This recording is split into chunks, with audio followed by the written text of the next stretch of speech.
Hello viewers. आज हम आप लोगों को श्री ब्रह्मा जी, श्री विष्णु जी और श्री शिव जी की उत्पत्ति कथा सुनाएंगे। आप लोग ध्यान से सुनिए और पसंद आए तो चैनल को सब्सक्राइब कीजिए, लाइक कीजिए, शेयर कीजिए। सत साहेब। काल अर्थात ब्रह्म ने प्रकृति अर्थात दुर्गा से कहा कि आप मेरा कौन क्या बिगाड़ेगा, मन मानी करूँगा। प्रकृति ने फिर प्रार्थना की, आप कुछ शर्म करो। प्रथम तो आप मेरे बड़े भाई हो, क्योंकि उसी पूर्ण परमात्मा अर्थात कबीर देव की वचन शक्ति से आपकी अर्थात ब्रह्म की अंडे से उत्पत्ति हुई तथा बाद में मेरी उत्पत्ति उसी परमेश्वर के वचन से हुई है। दूसरे में आपके पेट से बाहर निकली हूँ। मैं आपकी बेटी हुई तथा आप मेरे पिता हुए। इन पवित्र नातों में बिगाड़ करना महापाप होगा। मेरे पास पिता की प्रदान की हुई शब्द शक्ति है।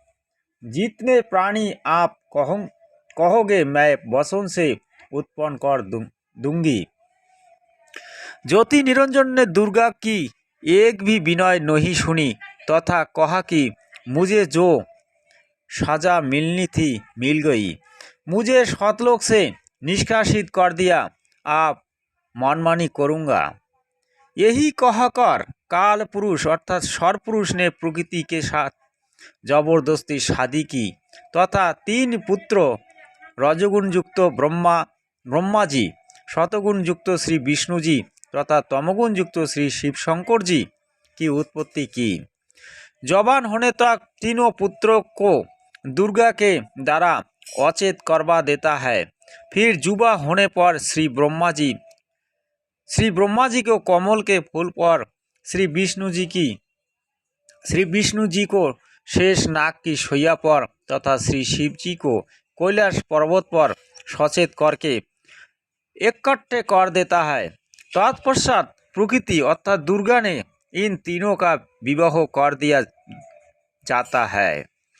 काल ब्रह्म के आदेश से प्रकृति देवी ने तीनों एक ब्रह्मांड में तीन लोकों स्वर्गलोक, पृथ्वीलोक तथा पाताललोक में एक एक विभाग के मंत्री अर्थात प्रभु नियुक्त कर देता है।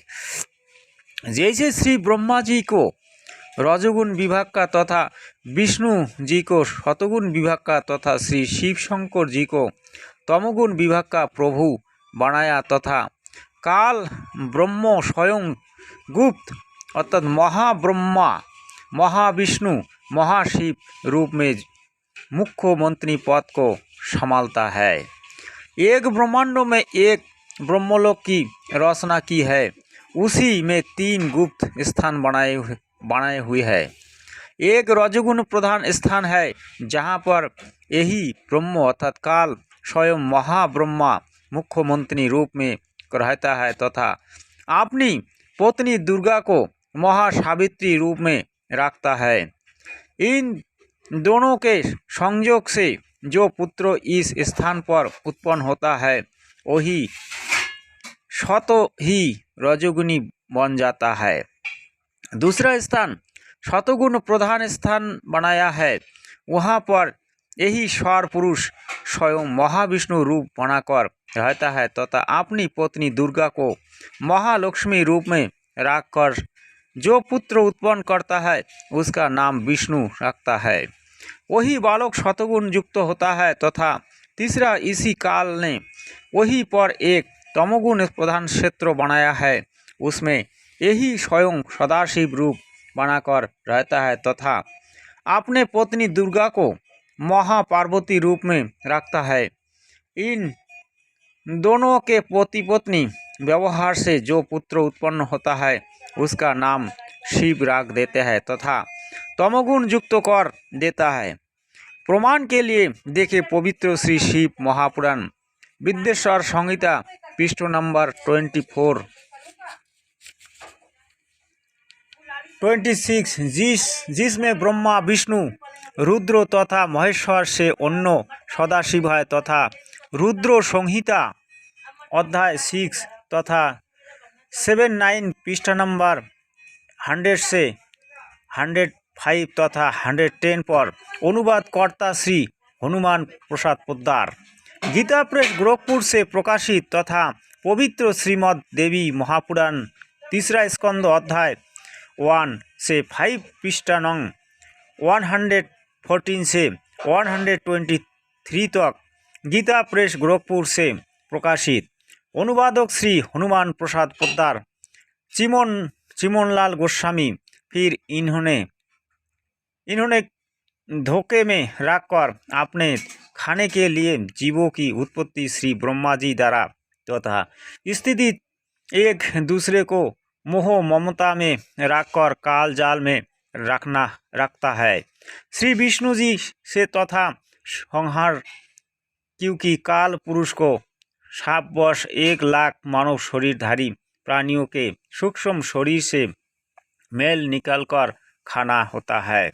उसके लिए 21 ब्रह्मांड में एक तप्तशिला है जो शतों गर्म रहती है। उस पर गर्म करके मेल पिघला कर खाता है। जीव मरते नहीं परंतु कष्ट असहनीय होता है। फिर प्राणियों को कर्म आधार पर अन्य शरीर प्रदान करता है। श्री शिव जी द्वारा करवाता है।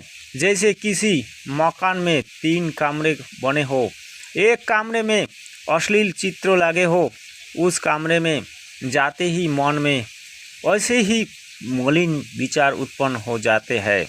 दूसरे कमरे में साधु संतों भक्तों के चित्र लगे हो तो मन में अच्छे विचार प्रभु का चिंतन ही बना रहता है। तीसरे कमरे में देश भक्तों और संहिता के चित्र लगे हो तो मन में ऐसे ही जोशीले विचार उत्पन्न हो जाता है। ठीक इसी प्रकार ब्रह्म अर्थात काल ने अपनी सूझबूझ से उपरोक्त तीनों गुण प्रधान स्थानों की रचना की हुई है।